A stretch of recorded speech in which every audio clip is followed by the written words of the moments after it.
Diploma pharmacy exit examinations मधल्या महत्त्वपूर्ण विषय फार्मास्युटिकल केमिस्ट्री की जो बहुधा कुणाला आवडत नाही असं म्हटलं तरी काही हरकत नाही. कारण मी म्हणेल की फार्मास्युटिकल केमिस्ट्री हा विषय असा आहे की केमिस्ट्री म्हटलं की व्होलाटाईल असतो. यातलं तुम्हाला आठवत असेल रेमडेसिविर नाव आपण बऱ्याच वेळा ऐकलं, जे आता रिसेंटली आपल्याकडे येऊन गेलेल्या कोविड इन्फेक्शन्समध्ये वापरला गेलेला ड्रग आहे. म्हणून हा नव्याने ऍड केलेले असे सगळे अँटीव्हायरल एजंट्स आपण याच्यात स्टडी करणार. महत्त्वाचा चॅप्टर अजून एक ऍड झाला आपल्या सिलेबसला, तो म्हणजे अँटीबायोटिक्स. हल्ली आपण सर्रास अँटीबायोटिक्सचा वापर करतो. मग ज्याला आपण म्हणतो की कुठल्याही इन्फेक्शनमध्ये आपण बायोलॉजिकल किंवा रादर म्हणूया बॅक्टेरियल इन्फेक्शनमध्ये जे डिसीज होतात अशामध्ये ट्रीट करायला वापरणाऱ्या ड्रग्सला आपण म्हणू शकतो अँटीबायोटिक.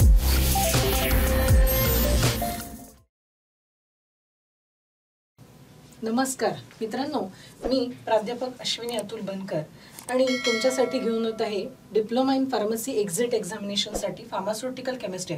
तसं बघितलं तर हे पहिलंच वर्ष आहे की ज्याच्यामध्ये डिप्लोमा फार्मसीच्या विद्यार्थ्यांना एक एक्झिट एक्झामिनेशन दिल्याशिवाय रजिस्टर्ड फार्मासिस्ट होता येत नाही.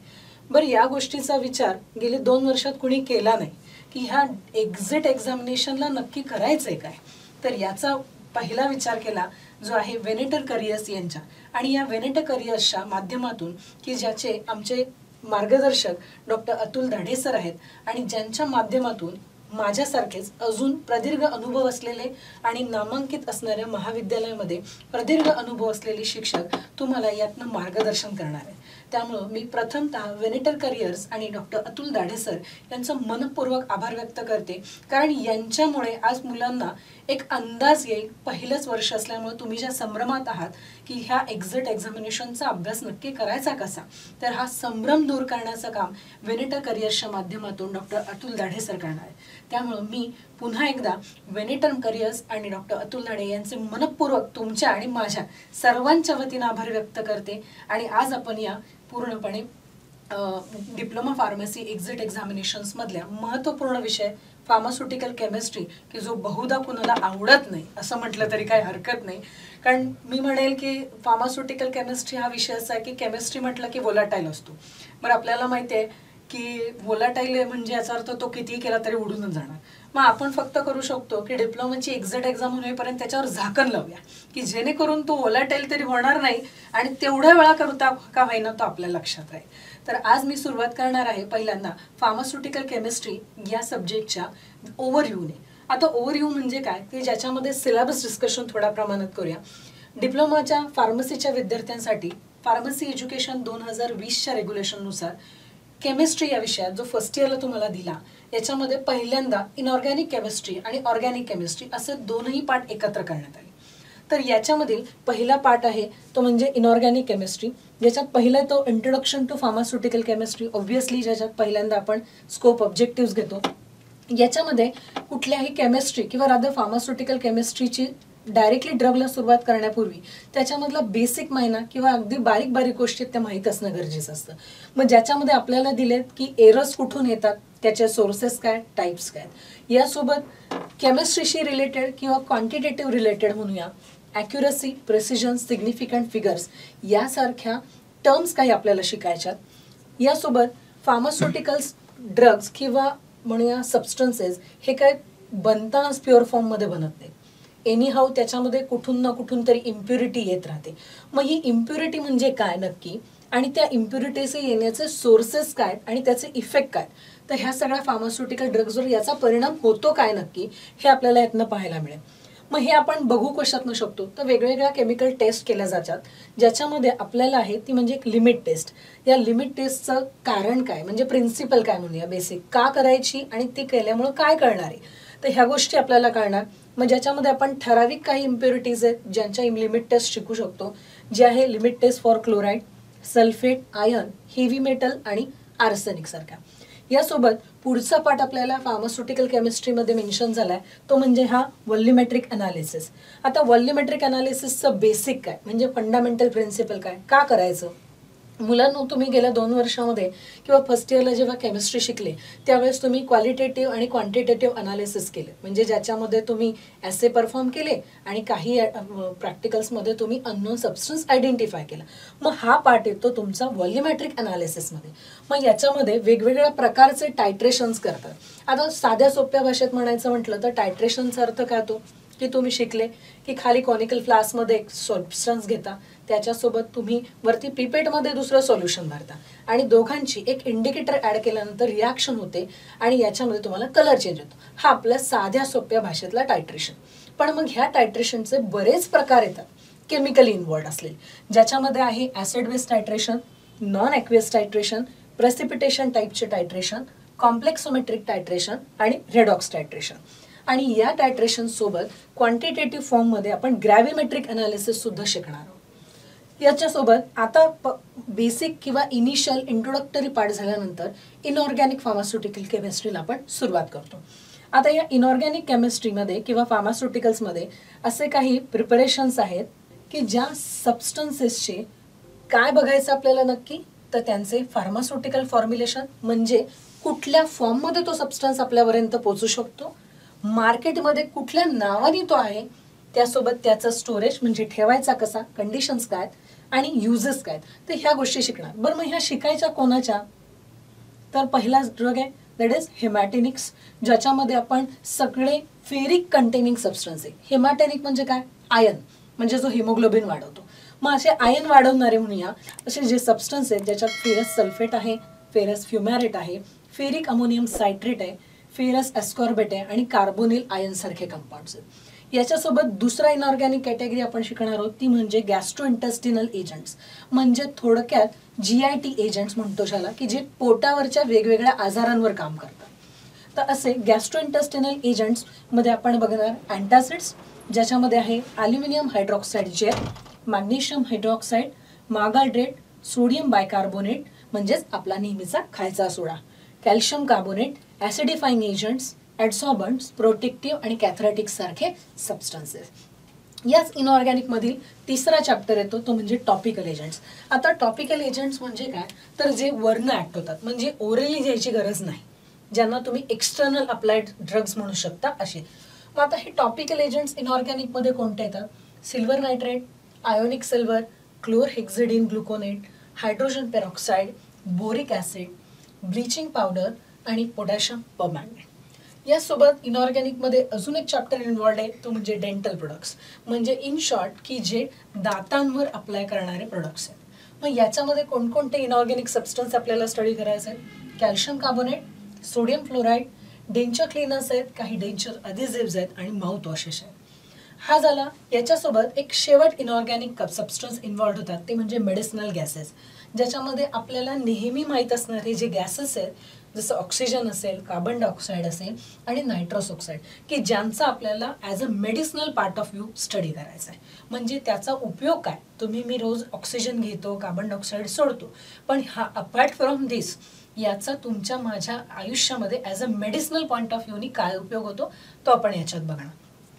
आता आपण जाऊया की पुढचा पार्ट सिलेबस मधला आहे तो म्हणजे introduction to the nomenclature of organic chemical systems with a particular reference to the heterocyclic compounds containing up to 3 rings.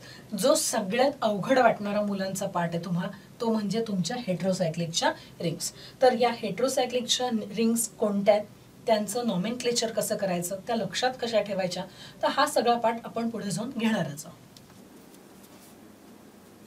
यासोबत आता आपण ऍक्च्युअली स्टार्ट करणार आहोत की ऑर्गॅनिक फार्मास्युटिकल केमिस्ट्री म्हणजे वेगवेगळ्या आजारांवर असणारे वेगवेगळे फार्मास्युटिकल ड्रग्स.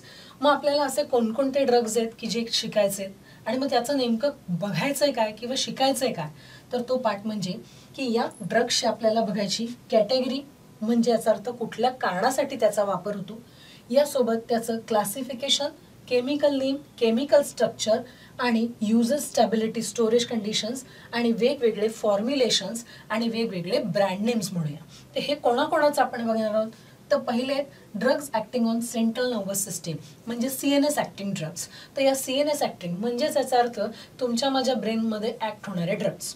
मग या CNS ऍक्टिंग ड्रग्समध्ये वेगवेगळ्या प्रकारचे ड्रग्स येतात. जसा पहिला येतो एनास्थेटिक्स म्हणजे भूल देणारे ड्रग्स, ज्याच्यामध्ये आहेत थायोपेंटाल सोडियम, किटामाइन हायड्रोक्लोराईड आणि प्रोपोफॉल. यासोबत हिप्नोटिक्स आणि सेडेटिव्स असेही ड्रग्स याच्यात इन्व्हॉल्ड आहेत की ज्याच्यामध्ये डायझेपाम, अल्प्राझोलाम, नायट्राझेपाम आणि फिनोबार्बिटल. तिसरी ऑर्गॅनिक मधली कॅटेगरी आहे दॅट इज अँटीसायकोटिक एजंट्स. याच्यामध्ये आपण जे ड्रग बघणार आहोत म्हणजे ज्याचं स्ट्रक्चर किंवा ज्याचं केमिकल नेम, ज्याचे युजेस, स्टॅबिलिटी कंडिशन आणि त्याचे कोणते फॉर्म्युलेशन आणि ब्रँड नेम्स अवेलेबल आहे. तर या अँटीसायकोटिक्समध्ये आहेत क्लोरोब्रोमॅझिन हायड्रोक्लोराईड, हॅलोपेरिडॉल, रिस्पेरिडोन, सल्प्राइड, ओलेनझेपिन, देन क्विटापिन आणि ल्युरासिडोन. त्याच्यासोबतच आपण शिकणार आहोत अँटी कन्व्हल्जंट कॅटेगरी. याच्यामध्ये म्हणूया की अँटी कन्व्हल्जंट्स म्हणजे कन्व्हल्जन्स येणाऱ्या पेशंटला देणे जाणारे ड्रग. मग आता कन्व्हल्जन्स म्हणजे काय, ज्याला साध्या सोप्या आपल्या भाषेत आपण म्हणतो फिट येणारे ड्रग, बरोबर.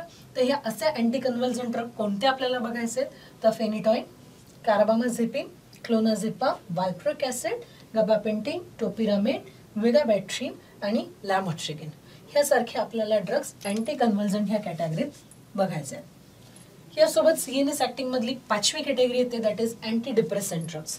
अँटी डिप्रेसंट ड्रग्स म्हणजे जे डिप्रेशन कमी करतात, की जी हल्ली खूप वापर याचा होतो.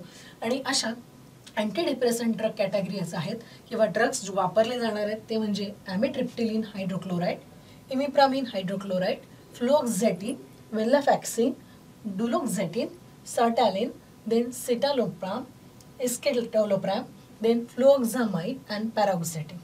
ही झाली सगळी 5 कॅटेगरी CNS ॲक्टिंग ड्रग्सची.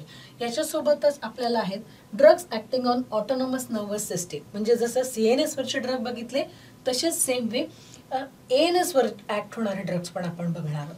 ज्याच्यामध्ये पहिले आहेत सिम्पॅथोमायमेटिक एजंट्स, की ज्याच्यामध्ये डायरेक्टली ॲक्टिंग आहेत norepinephrine, epinephrine, phenylephrine, dopamine, terbutaline, salbutamol, naphazoline आणि टेट्राहायड्रोझोलिन सारखे ड्रग्स.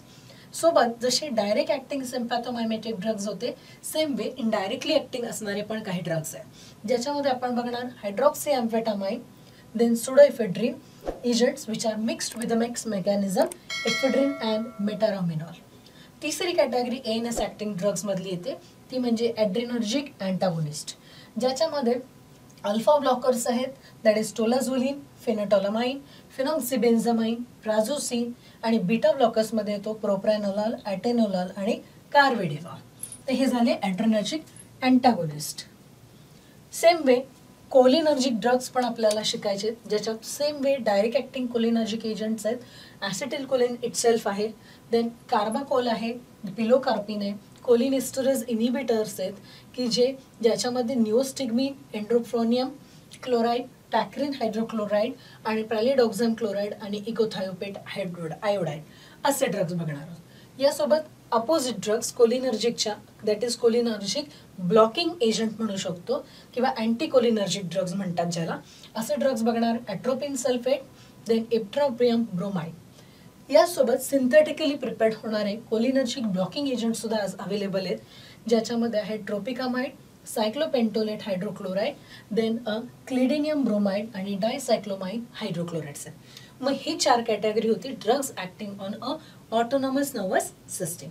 सिलेबसमध्ये पुढे जाताना जसे ब्रेनवर ॲक्ट होणारे ड्रग्ज आहेत, तसेच या फार्मास्युटिकल केमिस्ट्रीमध्ये हार्ट सिस्टीमवर म्हणजेच कार्डिओव्हास्क्युलर सिस्टीमवर ॲक्ट होणारे ड्रग्स पण आहेत, ज्याच्यामध्ये पहिला येतो anti arrhythmic drugs, quinidine sulphate, procainamide hydrochloride, verapamil, phenytoin sodium, lidocaine hydrochloride, lorcainide hydrochloride and amiodarone आणि सोटॅलॉल यासारखे अँटी अरेथमिक ड्रग्ज आपण शिकणार आहोत. या व्यतिरिक्त आहेत अँटी हायपरटेन्सिव्ह एजंट्स, म्हणजे जे थोडक्यात साध्या भाषेत ब्लड प्रेशर कमी करणारे ड्रग्स, ज्याच्यामध्ये आहेत propranolol, captopril, ramipril, methyl dopate hydrochloride, clonidine hydrochloride, hydralazine hydrochloride आणि निफेडेपिन सारखे अँटी हायपरटेन्सिव्ह ड्रग्स. यासोबत तिसरी कॅटेगरी येते जी हार्टवर ॲक्ट होते, ती म्हणजे अँटी एन्जायनल एजंट्स, आणि ज्याच्यामधला आपल्याला ड्रग स्टडीला आहे तो म्हणजे आहे आयसोसॉर्बाइड डायनायट्रेट. तर हे झाले कार्डिओव्हास्क्युलर कॅटेगरी ड्रग्स. पुढचा सिलेबसला जाताना आहे डायुरेटिक्स, म्हणजे जे युरिनेशनची प्रोसेस इन्क्रीज आउट करतात. अशामध्ये ड्रग्ज आहेत ॲसेटाझोलामाइड, फ्रुसेमाइड, बुमेटानाइड, क्लोरथॅलिडोन, बेन्झथायाझाइड, मिटोलाझोन, झिपामाइड अँड स्पिरनोलॅक्टोन. यासोबत पुढे ड्रग आहेत ते म्हणजे हायपोग्लायसेमिक एजंट.